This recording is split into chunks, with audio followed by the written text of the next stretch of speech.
ഏത് പർപ്പസിന് വേണ്ടിയാണോ നമ്മൾ ഈ ഭൂമിയിൽ ജനിച്ചത്, ആ പർപ്പസ് തികയ്ക്കുന്നതാണ് പൂർണ്ണജയം. ഒരു സ്തോത്രം പറയാമോ?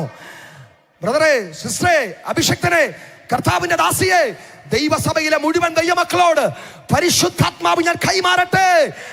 ദൈവമേൽപ്പിച്ച നിയോഗത്തിലാണ് നിങ്ങൾ ജനിച്ചതെങ്കിൽ ആ നിയോഗത്തെ പൂർത്തീകരിക്കുന്നതാണ്.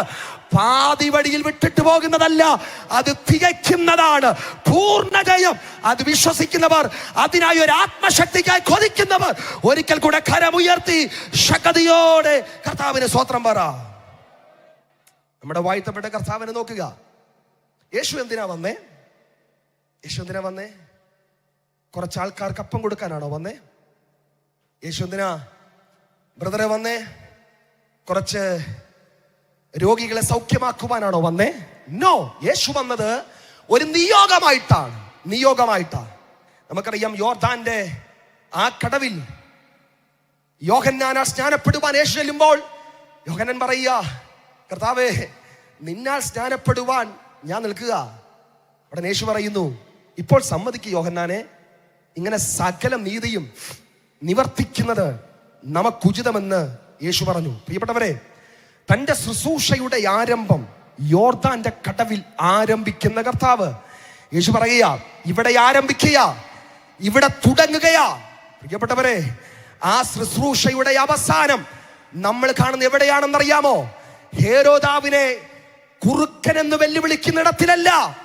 ഹലോ, 5 അപ്പം കൊണ്ട് 5000 പേരെ പോഷിപ്പിച്ച ആ മഹാസമ്മേളനത്തിലല്ല, കാൽവറിയുടെ കുലത്തളത്തിൽ പാതാളത്തെയും മരണത്തെയും ആമേൻ ആദിമ മാനവരാശിയെ വശീകരിച്ച് പരാജയപ്പെടുത്തിയ ആ പഴയ പാമ്പെന്ന പിശാചിനെ തന്റെ ക്രൂശിന്റെ കാൽ കീഴെ ചതച്ചമർത്തിയതിനു ശേഷം യേശു വിജയ പേര് മുടക്കി പറയുകയാ, സന്തോഷമുള്ള ദൈവമക്കൾ ആ കരമടിച്ച്, ഇതാണ് നമ്മുടെ നായകൻ, ഇതാണ് നമ്മുടെ യേശു, പൂർണ്ണ ജയം. എന്താണ്? നിയോഗം ആരംഭിച്ചവൻ കാൽവറിയിൽ നിയോഗം. ദൈവം നിയോഗത്തിനായി നമ്മൾ നിന്നാൽ, ദൈവം നിയോഗത്തിനായി ഞാനും നിങ്ങളും നെഞ്ചും നെറ്റിയും കൊടുത്ത് നിന്നാൽ, ഈ സർവശക്തനായ ദൈവത്തിന്റെ സകല സന്നാഹവും നമ്മളോടൊപ്പം നിൽക്കും. ഒരു സ്തോത്രം പറയാമോ? കരമുയർത്തി ഒന്ന് സ്തോത്രം പറഞ്ഞേ. മോശെ, നീ ദൈവം നിയോഗത്തിനായി നിന്നാൽ സർവശക്തനായ ദൈവം സൃഷ്ടിച്ച ഈ പ്രപഞ്ചത്തിൽ കാണുന്ന സകല സന്നാഹങ്ങളും പ്രപഞ്ച ശക്തികളും നിന്നോടൊപ്പം നിൽക്കും. നീ ആ ദൈവ നിയോഗമായി ചെങ്കടലിന്റെ മുമ്പിൽ നിന്നാൽ ചെങ്കടൽ രണ്ടാകും. ദൈവ നിയോഗമായി യോർദാന്റെ മുമ്പിൽ നിന്നാൽ യോർദാൻ പിൻവാങ്ങും. വിശ്വസിക്കുന്ന ദൈവമക്കൾ കരമടിച്ച് ചില മിനിറ്റുകൾ ആത്മാവിൽ സ്തോത്രം ചെയ്ത് യേശുവിന്റെ നാമത്തിൽ ഒരു കൂട്ടം ദൈവമക്കളോട്, അഭിഷക്തന്മാരോട്, സുവിശേഷ വേലയിൽ പോരാടുന്ന വീരന്മാരോട് ഞാൻ ആത്മാവിൽ കൈമാറുന്നു. തളരാതെ പതറാതെ ദൈവ നിയോഗത്തിനായി നിന്നാൽ ദൈവത്തിന്റെ സകല സന്നാഹങ്ങളും നമ്മളോടൊപ്പം നിൽക്കും. വിശ്വസിക്കുന്നവർക്കായി ദൈവം ഒരു നിയോഗം കൊടുത്തു പൗലോസിന്. പൗലോസെ, നീ കൈസരുടെ മുമ്പിൽ നിൽക്കണം. അങ്ങനെ ഒരു ദൈവ നിയോഗം കേട്ടിട്ട് ഇറ്റലിയിലേക്ക്, റോമിലേക്ക് പൗലോസ് യാത്ര ചെയ്യുക. ഒരു തടവുള്ളിയായി 276 പേരടങ്ങുന്ന ആ സമൂഹം, ആ ഒരു വലിയ കൂട്ടം ആമേൻ ഇറ്റലിയിലേക്ക് യാത്ര ചെയ്യുക. യാത്രക്കിടയിൽ തന്റെ പടക് തകർന്നു. ആമേൻ, അവർ വെള്ളത്തിലായി. ഹല്ലേലൂയ. എങ്ങനെയോ രക്ഷപ്പെട്ട് മെലിത്താ ദ്വീപിലെത്തി. മെലിത്താ ദ്വീപിലെത്തിയപ്പോൾ ആമേൻ താണ്ടെ ഒരു അണലി ഈ നിയോഗമുള്ള പൗലോസിന്റെ കയ്യിൽ കടിച്ചു തൂങ്ങിക്കിടക്കുക. ഒരു സ്തോത്രം പറയണേ. പൗലോസിന്റെ കയ്യിൽ ഇങ്ങനെ കടിച്ചു തൂങ്ങിക്കിടക്കുക.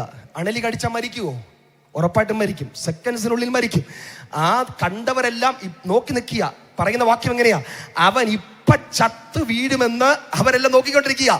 ഈ പൗലോസ് കാണ്ട് ഒരു കൂസലും ഇല്ലാതെ, ഹലോ എന്റെ അഭിഷക്തനെ, ഒരു കൂസലുമില്ലാതെ, ആദ്യമൊക്കെ ഈ അണലി എന്നൊരൽപ്പം ബഹുമാനത്തോടൊക്കെ പറഞ്ഞ് പിന്നെ ബഹുമാനം മാറ്റി ആ ജന്തുവിനെ കണ്ടേ ഇങ്ങനെ നോക്കിയിട്ട് ആ ജന്തുവിനെ തീക്കകത്തോട്ട് അങ്ങ് കുടഞ്ഞു കളഞ്ഞു. ഒരു സ്തോത്രം പറയാമോ? എന്ത് ചെയ്തെന്നാ പറയുന്നേ? തീക്കകത്തോട്ട് കുടഞ്ഞു കളഞ്ഞു. ഞാൻ ചിന്തിച്ചു, പൗലോസെ, താങ്കൾക്കെന്നാ ഇത്ര ധൈര്യം താങ്കക്കെന്നാ പേടിയില്ലാത്തതിന്റെ ഒരു കാര്യം ഞാൻ പറയാം. യേശു നിയോഗം കൊടുത്തപ്പോൾ ഇങ്ങനെ പറഞ്ഞു, നിങ്ങൾ ഭൂലോകമൊക്കെയും പോയി സകല സൃഷ്ടികളോടും സുവിശേഷം പ്രസംഗിക്കണം. ഇത് 15-ാമത്തെ വാക്യം. 18-ാമത്തെ വാക്യം പറയാം. 18-ാമത്തെ വാക്യം, സർപ്പങ്ങളെ പിടിച്ചെടുക്കും. കമോൺ വിശ്വസിക്കുന്നവർക്കായി സ്വത്രം. രഞ്ജിപ്പാസേ, സർപ്പങ്ങളെ പിടിച്ചടക്കും. ഞാൻ ചിന്തിച്ചു, കർത്താവേ, നിയോഗം കൊടുത്തതുമായിട്ട് ഈ വാക്യത്തിന് എന്താ ബന്ധം? ഇപ്പോൾ എന്താ സർപ്പത്തെ പിടിച്ചടക്കുന്ന കാര്യമൊക്കെ പറയുന്നത്? എനിക്ക് മനസ്സിലായ ഒരു കാര്യം പറയാം. ഇന്നത്തെ പോലെ ടാറിട്ട റോഡൊന്നും അല്ലല്ലോ. അന്ന് ഈ ദൈവ നിയോഗത്തിന് വേണ്ടി അഭിഷക്തന്മാര് വനത്തിലൂടെ, ഗ്രാമങ്ങളിലൂടെ, പുൽപ്പുറങ്ങളിലൂടെ ഈ ഓരോരോ സ്ഥലത്തേക്ക് പോകുന്നേ. അപ്പൊ യേശു പറയുക, നിങ്ങൾ എന്റെ നിയോഗമായി. ടൂറിന് പോയ സമയത്ത് കടിച്ച പാമ്പിനെ കുറിച്ചല്ല കേട്ടോ, എക്സ്കർഷന് പോയപ്പോൾ കടിച്ച പാമ്പിനെ കുറിച്ചല്ല, പിക്നിക്കിന് പോയപ്പോൾ പാമ്പ് കടിയേറ്റ കാര്യത്തെ കുറിച്ചല്ല. എന്റെ നിയോഗത്തിന് വേണ്ടി നീ യാത്ര ചെയ്യുമ്പോൾ ആ യാത്രയെ തടയുവാൻ ദുഷ്ടപിശാച് പാമ്പിന്റെ രൂപത്തിൽ വന്നാൽ ആ പാമ്പിനെ നീ പിടിച്ചടക്കും. നോക്കിക്കേ, മെലിത്താ ദ്വീപിൽ നിയോഗത്തോടെ കയറിയ ബർബരന്മാരെ നേടുവാൻ കയറിയ പൗലോസിന്റെ ശുശ്രൂഷയെ ഖത്തം ചെയ്ത് കളയുക ആണ്ടലി കടിച്ചു തൂക്കി നിൽക്കുമ്പോ യേശു പറഞ്ഞ വാഗ്ദത്തത്തിനകത്ത് ഉറപ്പുള്ള പൗലോസ് അതിനെ തീക്കകത്ത് കുടഞ്ഞു കളയുവാനിടയാ.